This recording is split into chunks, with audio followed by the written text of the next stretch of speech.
Si vous jouez de ce violon, je vous épouse ici même, et maintenant. » La voix du millionnaire résonna dans la grande salle de bal. Elle tomba sur la foule élégante comme un lustre de cristal s'écrasant sur le sol en marbre. Pendant une seconde entière, personne n'osa respirer dans l'immense domaine de Newport, dans le Rhode Island. Puis, les rires commencèrent. Cela commença par un seul gloussement timide, presque embarrassé par sa propre cruauté. Puis le rire se propagea comme une traînée de poudre. Bientôt, 200 invités, vêtus de leur plus belle tenue de soirée, hurlaient de rire. Ils portaient des mains gantées à leur bouche, se penchant vers leurs riches compagnons. Ils murmuraient sur l'humiliation délicieusement élégante à laquelle ils assistaient. Rachel Sullivan se tenait parfaitement immobile au centre de l'immense pièce. Elle tenait un plateau en argent à 2 mains. Les verres de champagne tremblaient très légèrement. Elle avait 27 ans et portait l'uniforme bleu et blanc des domestiques du domaine Anderson. Ses cheveux bruns étaient tirés en un chignon bas et soigné. Ses yeux verts saisissants étaient fixés sur le parquet poli. Elle souhaitait désespérément que le sol l'avale tout entière. « Vous ne m'avez pas entendu ?» insista Maxwell Anderson. Il fit un pas en avant avec assurance, avec le sourire narquois d'un homme qui n'avait jamais rien perdu de sa vie.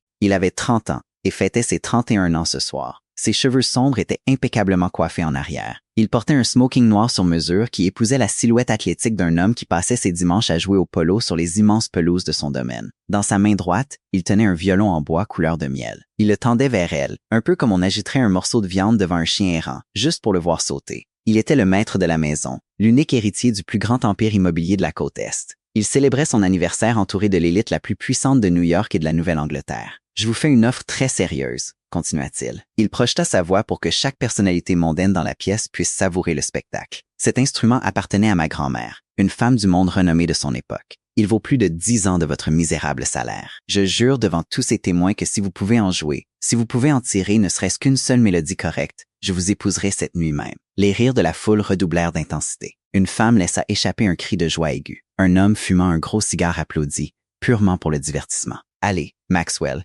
laisse la petite bonne jouer pour nous », scandèrent 2 jeunes héritiers. Ils chancelaient légèrement, des flûtes de champagne à la main. Rachel sentit son visage brûler. Ce n'était pas seulement à cause de la fumée épaisse et suffocante de la honte publique. C'était à cause de quelque chose de bien plus profond qu'elle avait gardé enfoui pendant 8 longues années. Tout avait commencé 15 minutes plus tôt, avec un accident remarquablement stupide. Elle traversait la salle bondée avec son plateau. Un homme néglige avait reculé sans regarder. Son coude avait heurté le bras de Rachel, envoyant 3 verres pleins de champagne valser en avant. Le liquide doré éclaboussa directement le corsage en soie ivoire de Jessica Crawford. C'était la femme la plus redoutée et la plus calculatrice de la haute société de Newport. Jessica avait passé les 6 derniers mois à tisser une toile patiente et collante autour de Maxwell Anderson. Elle avait bien l'intention d'obtenir une bague en diamant avant la fin de la saison mondaine. « Stupide créature maladroite », avait hurlé Jessica. Elle avait bondi en arrière alors que la tache sombre s'étendait sur sa robe incroyablement chère. Avez-vous la moindre idée du prix de cette robe? Elle vaut plus que toute votre misérable vie. Rachel avait immédiatement murmuré de plates excuses. Elle avait rapidement sorti un chiffon propre de son tablier pour l'aider. Mais Jessica repoussa sa main avec agressivité. « Ne me touchez pas avec vos mains sales »,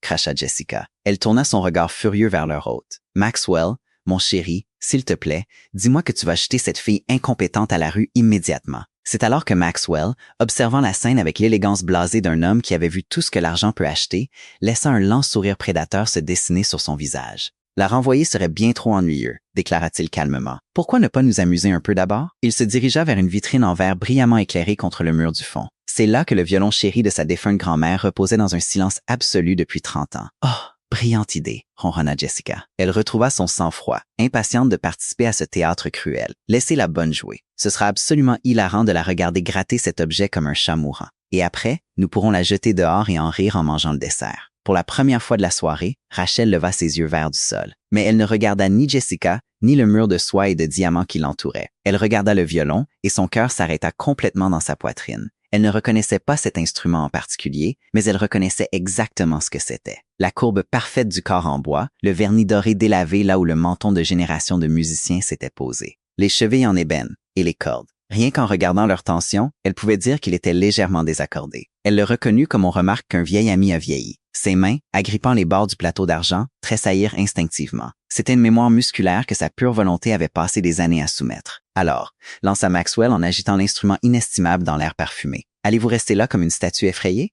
Je vous offre la chance de votre vie, ma fille. » Une humble petite bonne se transformant en dame du domaine Anderson. C'est le rêve ultime pour toute femme de votre classe inférieure. n'est-ce pas? La salle de bal éclata d'un nouveau rugissement de rire moqueur. Mais près du piano à queue, un jeune invité fronça les sourcils. Il était troublé par l'étrange et profonde immobilité qui émanait de la domestique. Près des portes battantes de la cuisine, Madame Ruth, la cuisinière du domaine âgé de 60 ans, serra un torchon contre sa poitrine. À côté d'elle, Tommy, le jeune valet de pied maladroit, déglutit avec angoisse. « Il faut sortir Rachel de là », murmura Tommy avec anxiété. « Chut », ordonna Madame Ruth, sans jamais quitter la jeune femme des yeux. Madame Ruth savait qu'il y avait quelque chose de caché en Rachel. Une fois, pendant un violent orage, elle avait vu la bonne près de la fenêtre de la cuisine. Ses doigts dansaient dans le vide comme si elle jouait d'un instrument invisible. Elle avait l'expression de quelqu'un qui se souvenait d'avoir eu des ailes. « Regardez-la de près », ricana Jessica, paradant autour de Rachel comme un vautour inspectant une carcasse fraîche. « Regardez ses mains, rouges et couvertes d'ampoules à force de frotter nos sols, portant un uniforme à 3 $. Où diable une simple bonne peut-elle avoir des yeux verts comme ça? Elle les a probablement volés à quelqu'un d'important. »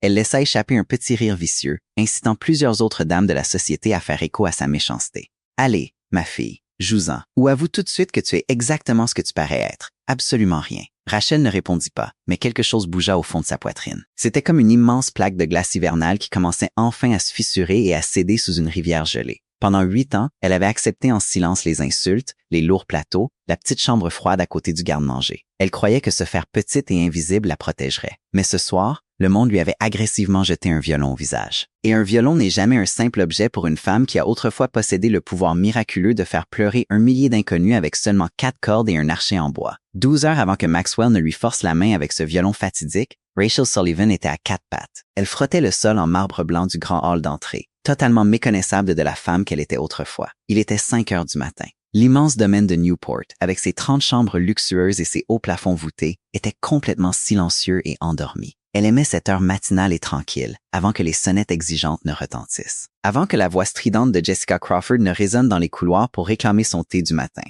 À cette heure, la maison n'appartenait qu'au mouvement circulaire et rythmé de son chiffon savonneux. « Tu vas finir par faire un trou dans cette pierre, ma fille. » Madame Ruth l'annonça chaleureusement, sortant de la cuisine avec 2 tasses fumantes de café noir. « Ce sol brille déjà plus que mes casseroles en cuivre préférées. Viens t'asseoir sur les marches et repose-toi 1 minute. » Rachel s'assit sur ses talons, essuyant son front humide du revers de sa manche. Elle accepta la tasse chaude avec un sourire reconnaissant. Madame Ruth était une femme merveilleusement ronde de 60 ans. Son tablier sentait perpétuellement la cannelle douce et les oignons rôtis. Elle était ce qui se rapprochait le plus d'une mère pour Rachel depuis près d'une décennie. « Merci, Madame Ruth », murmura doucement Rachel, laissant la chaleur s'infiltrer dans ses mains rouges et froides. « Mais si je ne finis pas avant que les riches invités ne se réveillent, vous savez exactement comment Mademoiselle Crawford réagira. » La cuisinière laissa échapper un fort reniflement dédaigneux, s'asseyant lourdement sur la marche de marbre inférieure. Cette femme horrible piquerait une crise, même si on lui servait son petit déjeuner sur un plateau en or massif avec des anges chantant en arrière-plan. Elle n'a emménagé dans cette maison que pour piéger le maître.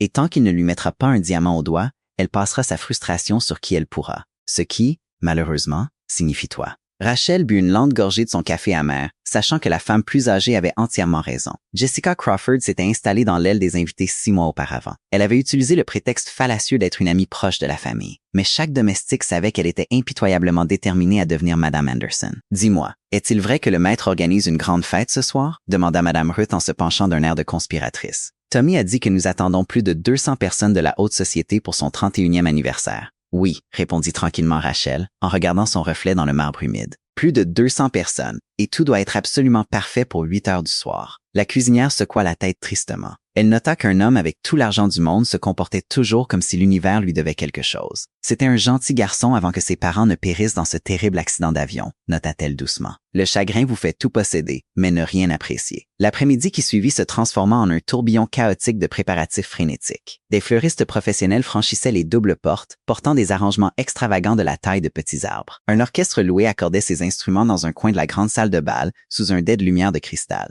Tommy, le valet de pied, faillit entrer en collision avec un serveur qui portait une tour précaire d'assiettes en porcelaine fine. La pile d'assiettes se balançait dangereusement à chacun de ses pas. « Rachel, aide-moi » haleta Tommy, ses genoux fléchissant légèrement. « Si je laisse tomber ces assiettes, Mademoiselle Crawford me pendra personnellement au lustre. » Rachel rit, prenant gracieusement la moitié de la lourde pile de ses bras tremblants. « Tu essaies toujours de trop emporter en un seul voyage, Tommy. » Le jeune valet de pied soupira de façon théâtrale, déclarant que dans cette maison, on perd même quand on gagne. Puis il se dépêcha de partir vers la salle à manger. « Hey, celle avec les yeux verts » La voix tranchante de Jessica coupa le couloir comme une lame fraîchement aiguisée. Rachel s'arrêta immédiatement, serrant un paquet de nappes blanches propres contre sa poitrine. « Montez dans ma suite et repasse soigneusement la robe en soie ivoire que j'ai laissée sur le lit », ordonna Jessica avec un sourire cruel. « Et si tu fais un seul faux pli, je jure que je te ferai jeter à la rue sans une seule lettre de recommandation. Me comprends-tu? »« Oui, madame », répondit doucement Rachel, gardant les yeux baissés pour cacher une lueur de ressentiment. Comme elle est magnifiquement obéissante, se moqua Jessica assez fort pour que ses amis qui passaient l'entendent. « Les gens de votre classe savent toujours exactement où est leur place. » Rachel monta silencieusement le grand escalier, sachant que discuter ne ferait que prolonger sa punition. Seule dans la chambre d'amis extravagante, tout en repassant méticuleusement la délicate soie ivoire, Rachel s'arrêta. Elle se regarda dans l'immense miroir sur pied au cadre doré. Une domestique pâle et épuisée, avec des cernes sombres sous ses yeux verts brillants,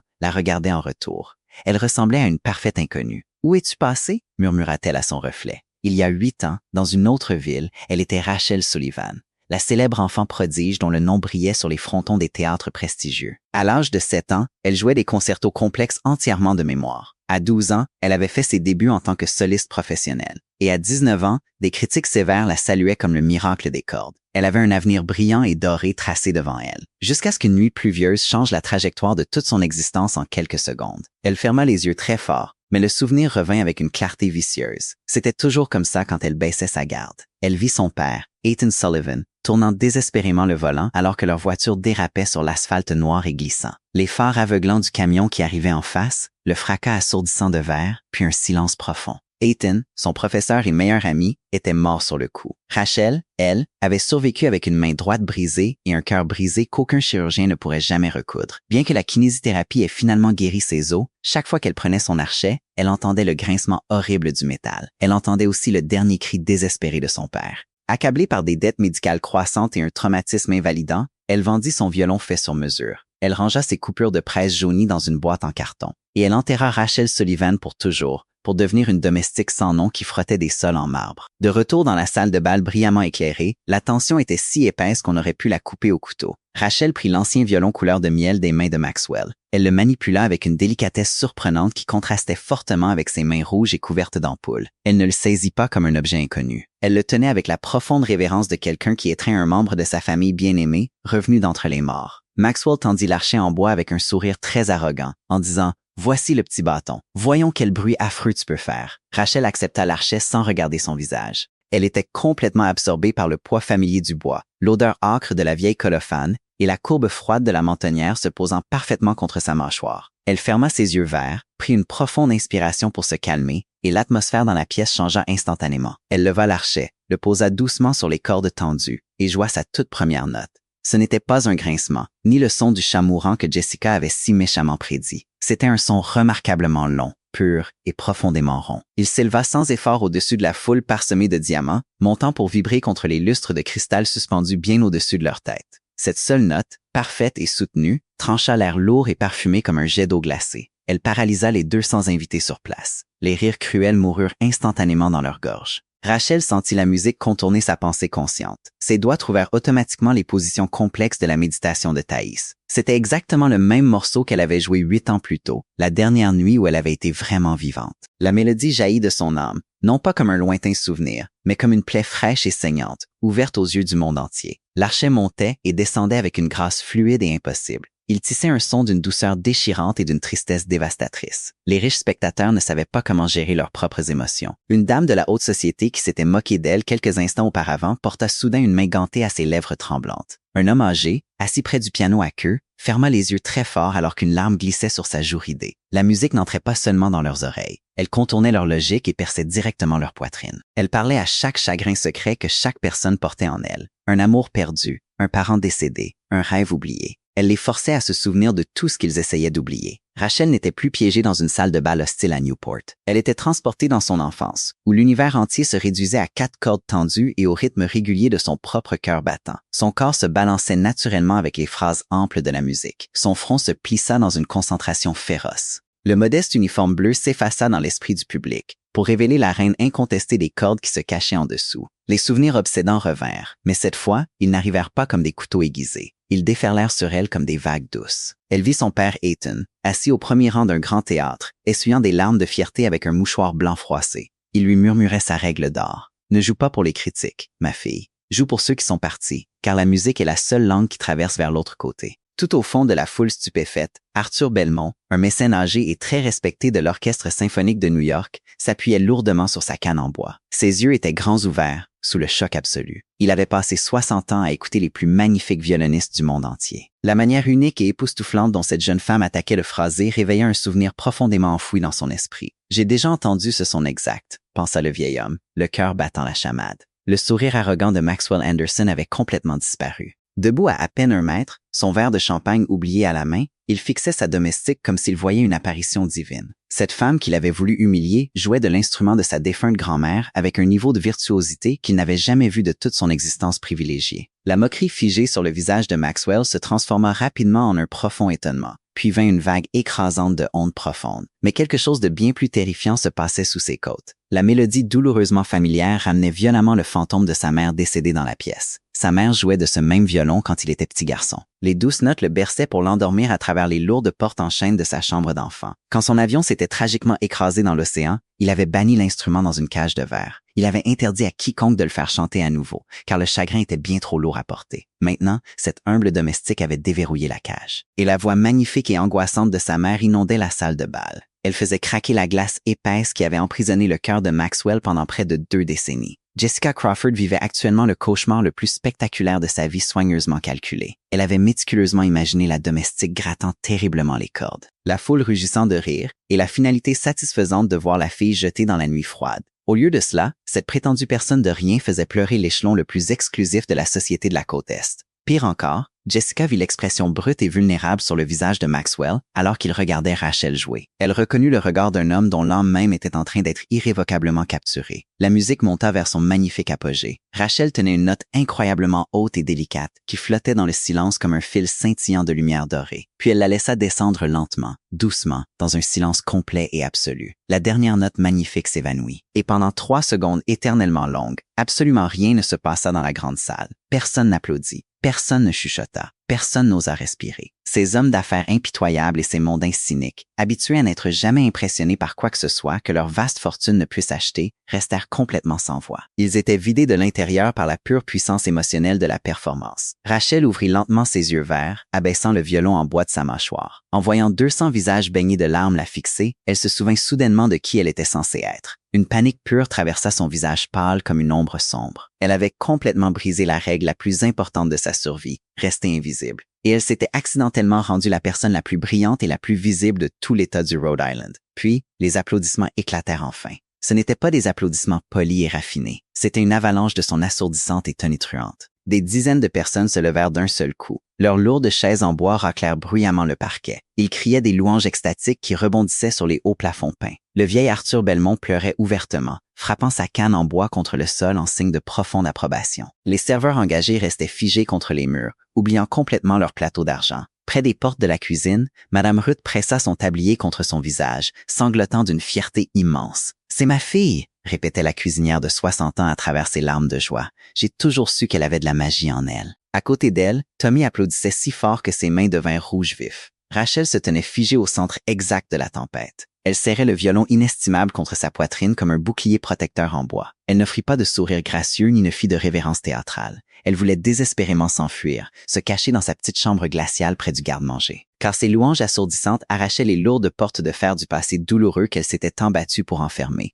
Maxwell fit un pas lent et délibéré vers elle. La foule rugissante se tut, attendant avec impatience la conclusion du pari dramatique du millionnaire. Tout le monde se souvenait distinctement de la promesse qu'il avait criée quelques minutes auparavant. « Si vous jouez de ce violon, je vous épouse ici même, et maintenant. » Il s'arrêta juste devant elle, ses yeux sombres cherchant les siens. Ils étaient complètement dépouillés de leur cruauté arrogante d'auparavant. Maxwell ouvrit la bouche pour parler, mais avant qu'un seul mot ne puisse sortir de ses lèvres, une voix stridente et désespérée trancha l'atmosphère chargée. « Attendez juste 1 minute. » Jessica Crawford marcha vers eux, son visage fortement déformé par une rage hideuse. Un sourire tordu était plaqué sur sa panique. Avant que quiconque ne fasse quelque chose de complètement stupide, il y a quelque chose que vous devez tous savoir sur cette petite créature manipulatrice. Un silence de mort s'abattit sur la salle de bal et Rachel sentit son sang se glacer dans ses veines. Croyez-vous honnêtement qu'une simple domestique joue au hasard comme un maître, par pure coïncidence? Cracha venimeusement Jessica. Elle pointa un doigt manucuré vers la poitrine de Rachel. C'est une fraude. une escroc professionnelle qui s'est faufilée dans ce riche domaine en se faisant passer pour pauvre, sans aucun doute pour voler l'argenterie. Une vague de murmures très mal à l'aise parcourut les invités rassemblés. Pourtant, personne ne croyait vraiment que quelqu'un jouant avec un chagrin si profond puisse être une vulgaire voleuse. Maxwell leva une main autoritaire, sa voix prenant un ton dangereusement froid. « Jessica, ferme-la immédiatement », ordonna-t-il, sans jamais rompre son contact visuel intense avec Rachel. C'était comme s'il avait physiquement frappé la mondaine. Jessica recula, pâle et tremblante de fureur. « Nous venons tous d'assister à un miracle qu'aucun de nos millions ne pourrait jamais acheter », déclara fermement Maxwell. Il reporta toute son attention sur la bonne tremblante. « Maintenant, s'il vous plaît, dites-moi, quel est votre vrai nom, le nom que vous aviez avant de mettre cet uniforme? » 200 paires d'yeux brûlaient la peau de Rachel. La tentation écrasante d'avouer la vérité lui monta à la gorge. La vérité qu'elle était Rachel Sullivan, la prodige perdue, le miracle des cordes dont le père était mort sur une autoroute glissante. Mais la peur paralysante de la pitié et du cirque médiatique qui s'ensuivrait la fit taire. « Je suis juste Rachel », murmura-t-elle, sa voix tremblant violemment. « Je ne suis que la bonne, et je ne veux ni de votre argent, ni de votre attention, ni de votre demande en mariage. S'il vous plaît, Monsieur Anderson, laissez-moi simplement retourner à la cuisine et faire comme si cela n'était jamais arrivé. » Un silence étrange tomba sur la foule. Jamais dans l'histoire de Newport, une femme n'avait publiquement rejeté Maxwell Anderson. Elle le suppliait plutôt de retourner frotter ses sols en marbre, comme si son immense richesse était une malédiction. La fierté de Maxwell tressaillit, mais elle fut rapidement éclipsée par une fascination féroce et indéniable. Il réalisa que cette femme était le mystère le plus profond qu'il ait jamais rencontré dans sa vie creuse et privilégiée. « Reprenez votre plateau d'argent », ordonna-t-il doucement, presque gentiment, « et remettez le violon de ma grand-mère dans son étui. Nous parlerons demain, car c'est loin d'être terminé. » Rachel inclina la tête, rendit soigneusement l'instrument et s'enfuit vers les portes de la cuisine. Elle sentait le poids lourd de 200 regards brûler son dos. Une fois en sécurité dans la cuisine chaleureuse, elle s'effondra dans les bras aimants de Madame Ruth. Elle sanglotait de manière incontrôlable, expliquant qu'exposer sa musique lui donnait l'impression de rouvrir la tombe de son père. « N'enterre pas ton don par peur, ma douce fille », murmura sagement Madame Ruth en caressant les cheveux de Rachel. « On honore les morts en vivant, pas en se cachant. » Pendant ce temps, dans la salle de bal, Jessica accula son cousin minable, Richard. Elle lui siffla à l'oreille de déterrer tous les sombres secrets que la domestique avait jamais enterrés. Au cours des 2 semaines suivantes, l'atmosphère glaciale à l'intérieur du manoir de Newport changea radicalement.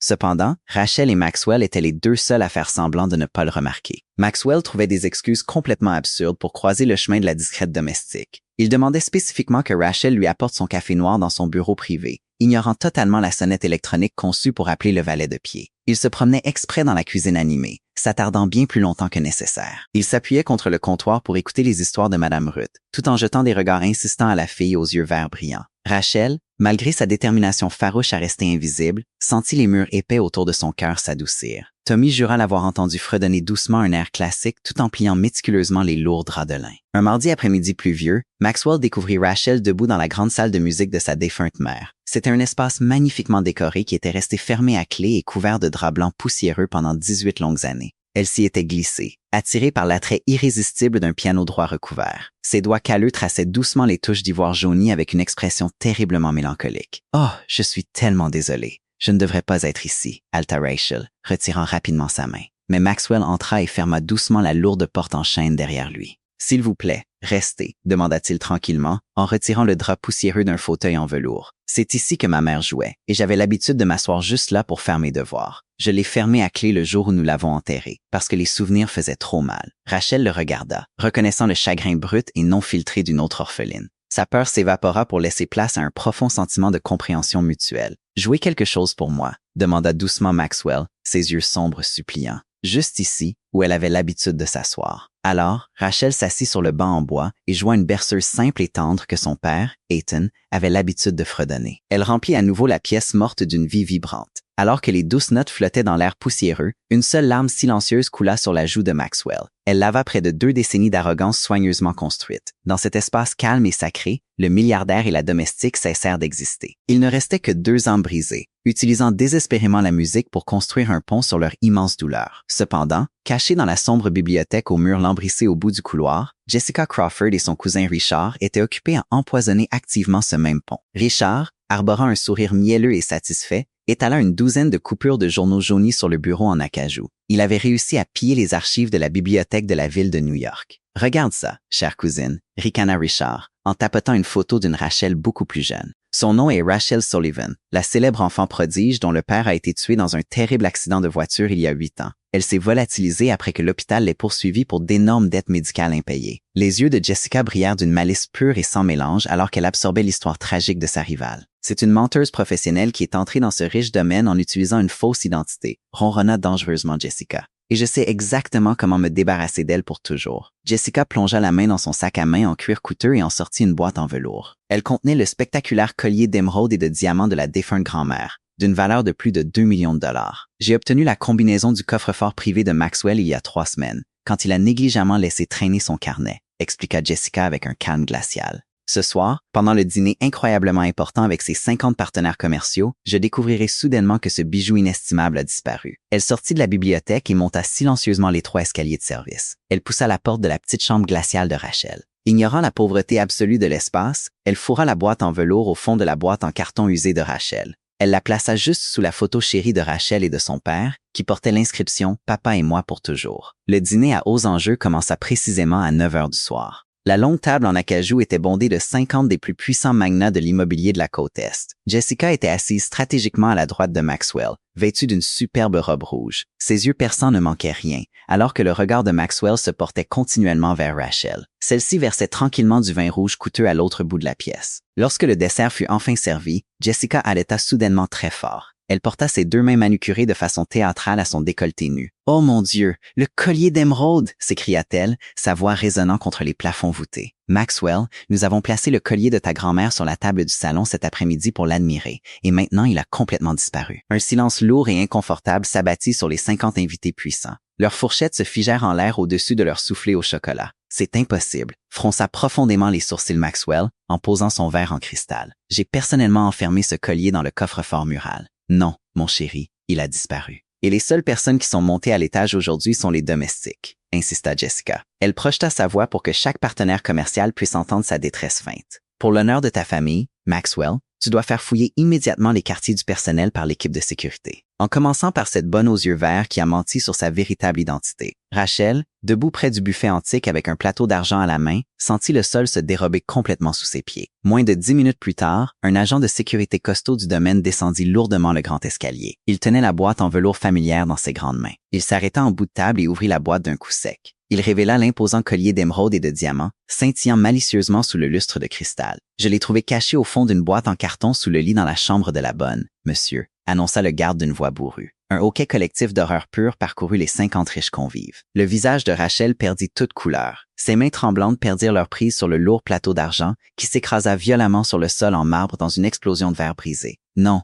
je jure que je ne l'ai pas pris », s'écria Rachel, le dos pressé contre le mur. « Monsieur Anderson, s'il vous plaît, je ne vous volerai jamais rien. » Madame Ruth poussa violemment les portes battantes de la cuisine, son visage rouge vif de fureur absolue. « C'est un mensonge infâme », beugla la cuisinière de 60 ans, en pointant un doigt accusateur vers Jessica. Elle dort dans une chambre glaciale sans chauffage et n'a jamais demandé un seul centime de plus. Seul un imbécile complet croirait qu'une vraie voleuse cache des bijoux inestimables dans son propre petit placard, où n'importe qui pourrait les trouver. Demandez-vous qui profite vraiment du renvoi de cette fille. Silence, vieille femme insolente, ou je te ferai jeter à la rue aussi, hurla Jessica. Elle perdit momentanément son sang-froid élégant si soigneusement travaillé. Vois-tu le chaos absolu que tu as permis dans ta maison, Maxwell? Un repère de domestiques voleurs qui se couvrent les uns les autres. Tous les yeux dans la salle à manger opulente se tournèrent lourdement vers Maxwell Anderson. Ils attendaient de voir comment le puissant magnat gérerait cette trahison scandaleuse. Maxwell fixa les émeraudes scintillantes sur la table, puis ses 50 partenaires commerciaux qui le jugeaient. Et enfin Rachel, dont les beaux yeux verts le suppliaient de faire confiance aux liens qu'ils avaient tissés. Mais l'immense pression de son statut social, combinée au venin incessant de Jessica,